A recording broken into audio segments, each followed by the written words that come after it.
Good evening and welcome to Ask the Doctor. Tonight's guest is going to be Dr. Dawn Whiting. Stay tuned.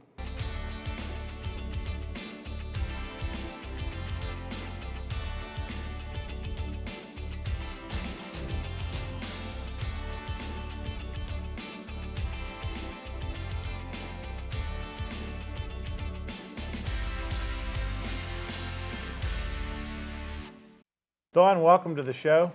Normally we have a little 30-minute tape here. I guess we decided to not show it tonight. Tell us a little bit about neurosurgery. How'd you become a neurosurgeon? I became a neurosurgeon because I was good at science in school. I wasn't very good at writing papers, so I couldn't become a lawyer or something like that. And I wasn't very good at balancing my checkbook at all, so I couldn't be in business. So I was good at science. And Or an accountant. Right, exactly. So I ended up studying psychology and chemistry and got interested in the chemistry of the brain and ended up becoming a neurosurgeon. There you go. And it takes a good while to become a neurosurgeon. After medical school, how many years? After medical school, there is internship, and then 6 more years after that. Wow. And then if you do subspecialties, another year or 2 after that. Okay. And I thought we'd talk about some common things like back and neck pain. Tell us a little bit about neck pain that people would have to come to see you. In other words, just not regular neck pain where you're sore one day and it gets better. What kind of neck pain requires a neurosurgeon visit? There are 3 main causes for the common neck pain.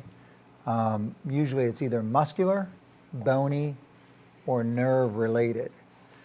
There's rare things like infections and tumors, but that's pretty rare. But the more common things are muscle, nerve, and bone. So muscle spasms, muscle strains, irritations that can happen either acutely from lifting something or pulling something or an accident, or chronically, or bony changes like a small fracture, which is uncommon unless there's a trauma.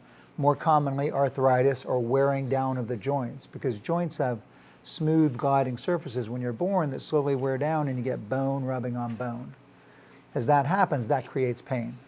And then the third thing is pressure on the nerves or the spinal cord that can cause neck pain. Similarly, in the low back, it's the same kind of causes. If you have pain in your neck, can it cause headaches? Yes. The muscles in the back of the neck actually are continuous from the sacrum, the bottom of the spine, all the way to the back of the head. Okay. Those muscles in the cow are what we call the filet mignon, and that's what you have when you have filet mignon. It's a long, strong muscle that goes all the way up. So when those muscles are in spasm, they can give pain in the head and irritate the head muscles that give you a circumferential head pain, like a headache. Okay. Do you regularly prescribe medicine as opposed to any other thing when you have neck pain? Typically, the recommendation for acute neck pain or back pain without any kind of other nerve symptoms like weakness or numbness or pain is rest, heat or ice, and then over-the-counter anti-inflammation medicines like Advil or Aleve or Tylenol. If that doesn't work over a month or 2, or if you develop any kind of nerve signs, then we usually check people, and that's when we start a little bit stronger anti-inflammation medicines, sometimes steroids, and usually physical therapy. Okay.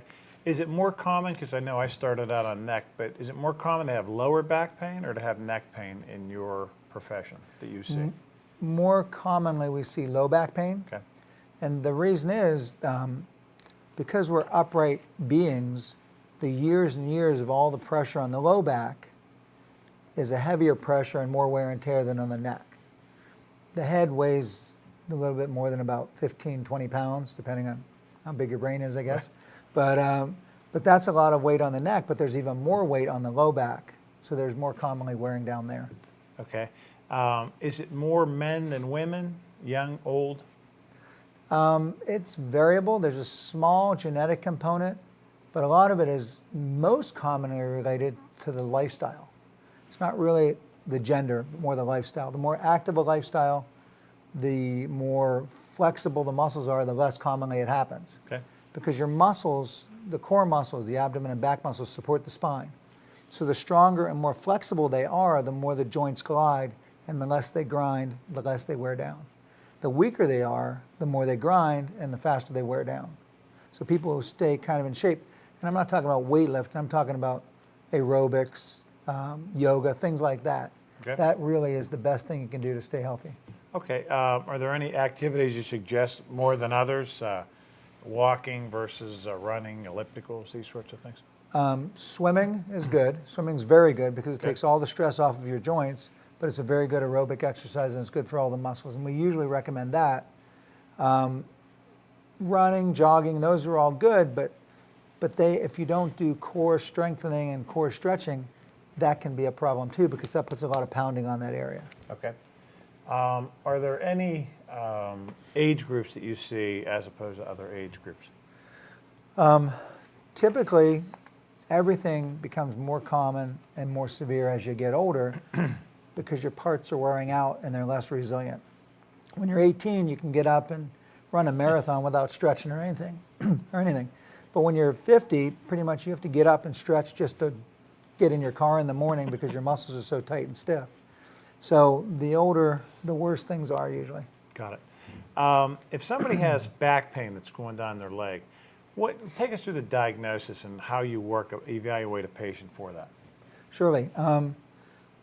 The difference between back pain or neck pain versus back pain or neck pain with it radiating down your arm or your leg is that when it radiates down your arm or leg, typically you're talking about nerves then being involved.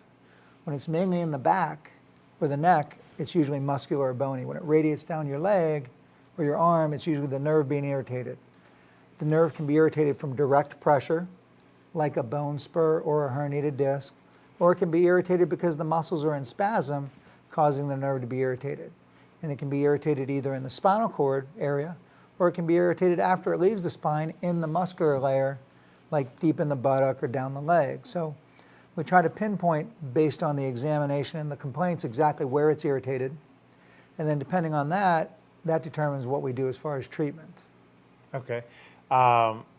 If you have pain that just doesn't go away with the normal things we talked about, rest, non-steroidal anti-inflammatories, and stretching exercises, what's the next test? Would it be an MRI, x-rays, some combination? Yes, it really depends on the symptomatology. If it's something where you're having back pain radiating down the leg, typically what we would do would be to get an MRI because that's a very good test for looking at what's called soft tissues, Okay. the nerves, the discs, the muscles, and the ligaments. It's not a good test for looking at the bones. So on the other hand, if we were thinking it was more back pain related to the bones, we want to get more of a CAT scan and maybe what's called a bone scan or bending x-rays of the spine, which tell more about the bones. Okay.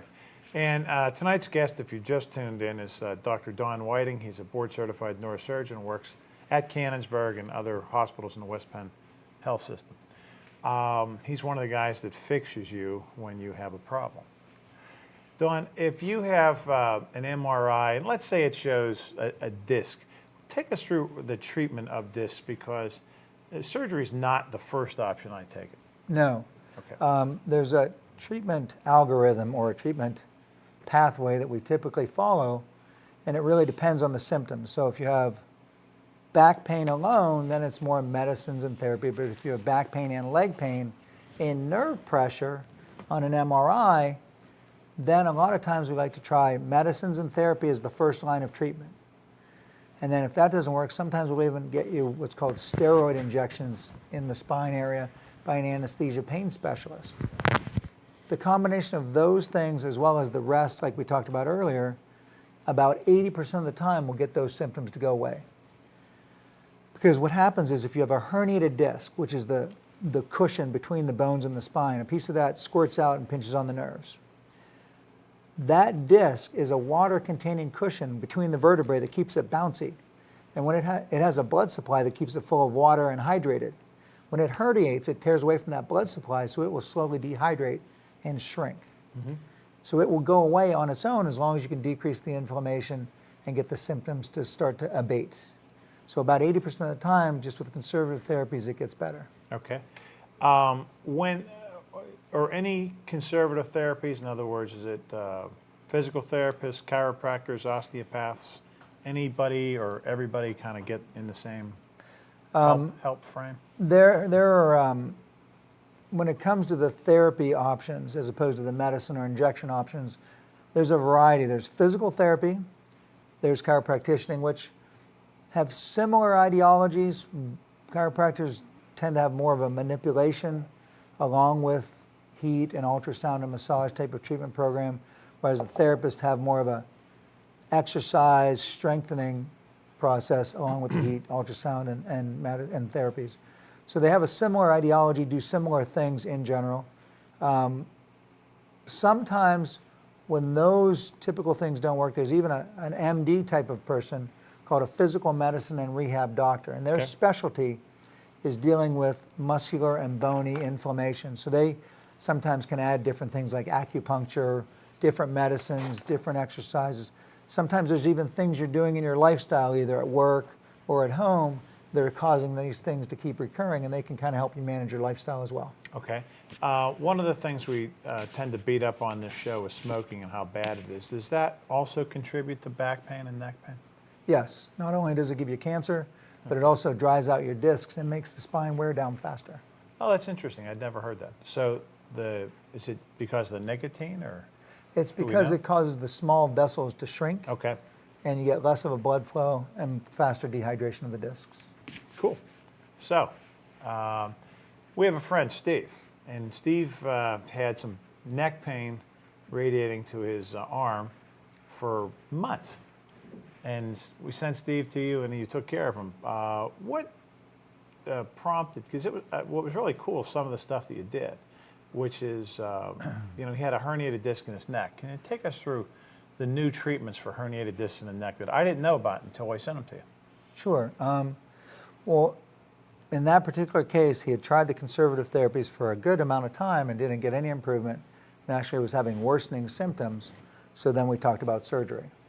Surgery, the goal was to take the pressure off of the nerve so that it can heal. In the neck, unlike in the low back, typically we go from the front of the neck to get to the spinal cord and the nerve, but to do that you have to take the whole disc out. In the past, what we would do would be to put a wedge of bone in there and fuse those bones so that they would never move again, and all your motion would be above and below, which makes them sometimes wear down quicker. But over the last 10 years or so, there's been studies that we helped be involved with for artificial discs. So you take out the disc to get to the bad part, fix the bad part, and then put an artificial one in so they still have motion. So that's one of the newest things that was just actually FDA approved about 2 years ago, that in that particular case we did, so that he didn't have to lose that motion, he still has that motion. And what are these discs made out of? What do they look like? Well, they look like there's 5 different kinds on the market right now. We were in the studies with 3 of them, but there's one, which he got, that has 2 titanium plates that are real rough above and below, just little thin discs that meet up with the bottom of the bone above and below. In between is a polyurethane kind of, almost like a little piece of hose, but real thin and real flexible. In between there, and that's filled with water. So it bounces, it moves side to side, it has the same consistency as a regular disc. It's like the ice cream sandwich that I like to eat. When it's a little bit warm, because it's a little slidey. Got it. Just like that. But the other one, most of them are either stainless steel or titanium ball and socket kind of mechanisms. So they kind of pivot just like an artificial hip or an artificial joint. So it just kind of pivots, which gives you most of the normal motion. Have you had fairly good success with that? Had great success. We, as I mentioned, we were in some of the early studies, so we have about 9-year experience on these, and they've only been out for 2 years. But we have people coming back who've had them for 9 years, and across the board, they seem to do better than people who've had fusions down the road with getting back to activities quicker, but also having less wear and tear at the levels above and below. Got it. Is that, when you do these artificial discs, is that only for the neck, or is it also for the lower back? There are artificial discs for the neck and the low back. They're very often used in the neck because we go from the front, take out an otherwise healthy disc to get to a small part that's herniated. So the rest of the joints are working normally. So if you replace the disc, the rest of it all moves. In the low back, there's artificial discs, but it's not common to use because typically we go from the back and don't have to take the disc out and I see. to get the pressure off the nerve. So when we replace a disc, it's usually for back pain, and that's usually too far gone. So Got it's it. not very common. It's a different indication. Okay, cool. Tonight's guest, Dr. Don Whiting, board-certified neurosurgeon, phenomenally on the cutting edge of back pain, neck pain. And tell us a little bit about spinal stenosis. Who gets that, and how do you fix it? People like us get that. Okay. The older you get, the more you get it, and it comes from the bones wearing down. So if you ever saw anybody whose joints were worn down, older people where their knees are real big, that's because the joint stopped gliding and started grinding for years, and your body makes bone around that joint trying to stop the grinding, but it gets bigger and bigger. The same thing happens in your spine, but those joints that are grinding are surrounding the spinal nerves. So as the spinal nerves wear down, or as the bone spurs wear down, they pinch on the spinal nerves, and it's bony pressure on the nerves. That gets worse over time, and that leads people to have pain the longer they stand or the longer they walk. Is it more common in little old ladies as opposed to, younger guys like ourselves? Or is it getting more common in guys that are, I hate to think I'm getting that old, but I guess I am. There are some people, particularly people that are big-time athletes, that have congenitally small canals. So they're born with a smaller canal, so it takes less time to get narrowing. But most people, it's just a time over wear and tear continuum. Okay. So it's most commonly symptomatic. It starts developing early on, but it's most commonly symptomatic by the time you're in your 60s or 70s. Okay. And again, most back pain, just so we can reiterate, most back pain you don't require surgery for, correct? Yes, about 80% of the time you get better with conservative therapy when we see it. Okay. And that's only the people who didn't get better in the first 4 to 6 weeks just with rest. Right. The most of the patients, are they referred in from physiatrists, medical doctors? How do they come to see in the first place? There's a variety of ways we end up seeing people for non-trauma pain. And typically it is from their family doctors or family members who we've taken care of, but usually family doctors. Okay. And if somebody want to get a hold of you, obviously they can dial the number on the screen. I'm gonna switch gears on you a little bit. I know that you're an expert also in brain and some surgery on the brain. Tell us about the new and exciting things you've been doing with some people that have, is it Parkinson's disease? Yes. For about 15 years we've been doing brain surgery for Parkinson's disease, where we put electrodes in, into the brain, and then under the skin we tunnel little wires and hook them to pacemaker type batteries by the collarbone. And then we have about 64,000 combinations of settings that we can set to change the electric current in the brain to remodulate how it works. So what we can do with people with Parkinson's is treat their symptoms with electricity and cut their medicines, which in and of themselves have side effects. So that a lot of times we can get them their lives back with that. It's kind of like Frankenstein, except with the bolts on the side. They just go right in. We got rid of the bolts and rid of the made bolts. it a lot more cosmetically desirable. Are there any, besides the Parkinson's, are there any other neurologic diseases that you use that brain stimulation for? Yes, the FDA has approved it for Parkinson's disease, essential tremor, and dystonia, Okay. which are 3 separate movement disorders, and also OCD, psychiatric disorder, obsessive compulsive disease. Okay. There's investigational work looking at Alzheimer's, traumatic brain injury, epilepsy. We're doing the work on looking at deep brain stimulation for obesity, and a couple other things. Okay.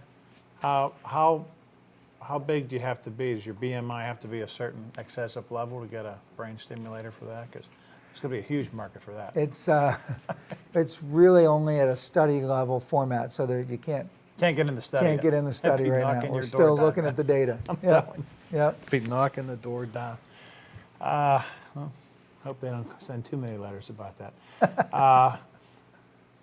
When you say, can you tell me the difference between essential tremors and, because I find it interesting that people that used to shake, you can get them to stop shaking. Oh, well, sure. Essential tremor is just tremor. And about 50% of the time it's genetic, so somebody in your family or a lot of people in your family had it. and about 50% of the time it's spontaneous. No medicines really work well, but we always try several. The thing that most people use is they'll have a glass of wine before dinner, and that makes their hands settle down so they can eat. But typically it gets worse and worse, and it can become life-changing. We've had dental hygienists who have those little sharp things.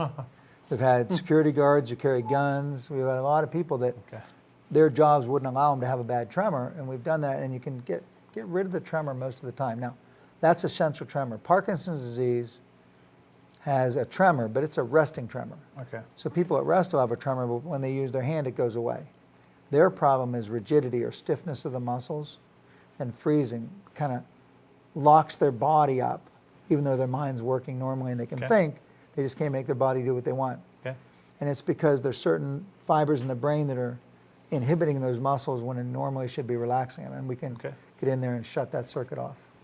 That's absolutely tremendously amazing. Is that, I assume that's computer aided? Yes. Okay. It's we take their MRI and CAT scan and put it into a computer we have that has a navigation system, which is kind of like a mini GPS for the brain, and we can get anywhere we want to be in the brain within 1 millimeter of accuracy.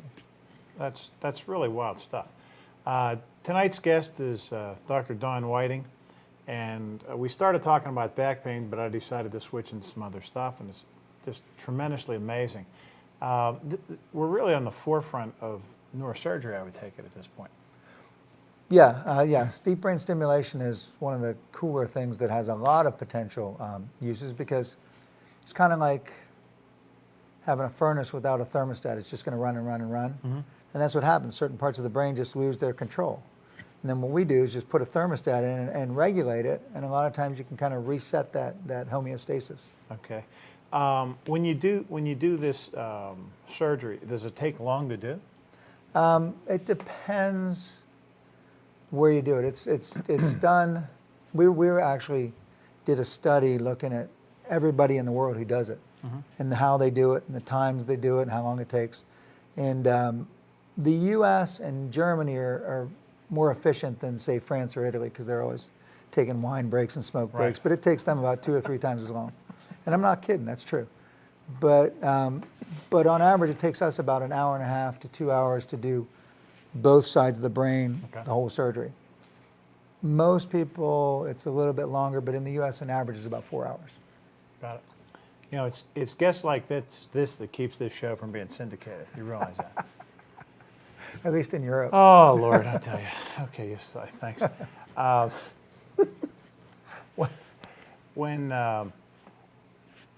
When you do this type of work, is it something that, is it a smaller part of your practice as opposed to the lion's share, which I would assume would be more back pain, neck pain, or is it becoming more and more? Volume-wise, it's a smaller percentage, but as far as nationally, we're in the top 5 or 10 in the world as far as how many we do. Mm-hmm. So we do probably 1 or 2 new patients a week. Okay. And obviously back surgery is much more prevalent, but the percentage of volume-wise nationally is a big number. Cool. When you do these deep brain stimulations, are there any restrictions afterward? I mean, can they not go through airport security, or get an X-ray, or no? If somebody were to come in to see me, what precautions would I have as a general surgeon? It's a lot of the same precautions as if you had a pacemaker. Okay. You can't get an MRI or be around real strong magnetic fields like arc welding or something like that. You really shouldn't skydive. Really rules out a lot of people with Parkinson's disease, but really not many limitations. Got it. Don't skydive. Or scuba dive real deep. Those are 2 of the things that are not going to make my bucket list. It hasn't eliminated anybody yet when I mention it. Right, I appreciate that. Tonight's guest has been Dr. Don Whiting. We've ran through a gamut of things. Don's a board-certified neurosurgeon, and it just goes to show, there's just a tremendous forefront of neurosurgery that I think, take us back 25 years ago, none of this stuff was even really much on the horizon. I was still in grade school, I don't know. Oh, yes, there we go. Okay. Grade school. You might know. Yeah. Oh, yeah. I've taken gallbladders out for 30 years. Beautiful. When tell us a little bit about, are there anything going on with aneurysms and intracranial aneurysms? Are you guys doing any of that surgery anymore? Is that all been turned over? Aneurysms are a lot of times done more by the interventional radiology people putting balloons and coils in. Okay. But there's still a good number that do need to be clipped surgically. Okay. But actually one of the newer, cooler things that's going on is back in the spine area where we're doing more minimally invasive Okay. surgery for spine. So we take that navigation like we're using in the brain, but we use it in the spine, and we can make small little 18 millimeter incisions and do spine fusions and things like that. So Nice. people can get out of the hospital the same day or the next day where it used to be 5 or 6 days. Oh, that's tremendous. And the risk, I would assume the risk of infection and all that other stuff goes down tremendously too, and turn around and get back to work. The blood loss, the risk of infection, the return to work, the muscle symptoms, all those things are much smaller. That's tremendous. Tonight's guest has been Dr. Don Whiting. To get a hold of him, you can see the byline that we have. You can pull us up on the internet, and I hope they run that little ditty there. Do you have anything to sum us up, Don? Any words of wisdom? I think as far as spine pain, back and neck pain, the best way to put us out of business is to stay healthy and take about a half an hour a day to take care of yourself, stretching, a little bit of aerobic exercise, don't smoke, and that put me out of business. And stay on the treadmill and stay away from the cigarettes, and you should be good to go. Right? Exactly right. Don, thanks for coming to the show tonight. We'll have another one next month. I'm not quite sure what it is, but thanks for staying tuned, and thanks for all our volunteers, both the students and the adults. We appreciate it, and thanks to Peters Township and West Bend Allegheny for sponsoring the show. Thanks for having me. Okay, Don, have a good one. Thanks, Thank man. you.